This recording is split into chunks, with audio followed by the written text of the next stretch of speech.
இந்த முறை இந்த ரேலி பெருசா நடந்திருக்கிறது அரசாங்கங்கள் வாங்குவதால். உலகம் முழுவதும் மத்திய வங்கிகள் அவங்க வாங்குறாங்க. அதனால தான் ஏறி இருக்கு. பொதுவாக தங்கத்தினுடைய விலை ஏறுவதற்கு காரணம் 3 காரணங்கள்.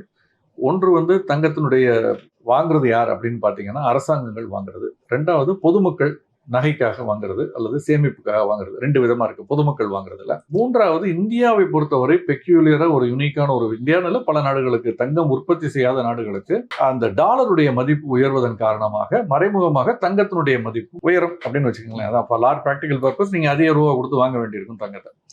இந்த 3 காரணங்கள். இதுல பெரும்பாலும் கடந்த காலங்களில் தங்கத்தினுடைய விலை அதிகரித்ததற்கு காரணம் இந்தியாவை பொறுத்தவரை ஒரு பக்கம் டாலருடைய மதிப்பு உயர்வதும், இன்னொரு பக்கம் பார்த்தீங்கன்னா பொதுமக்கள் அதிக அளவில் நகைகளுக்காக வாங்குவதும் தான் இருந்தது.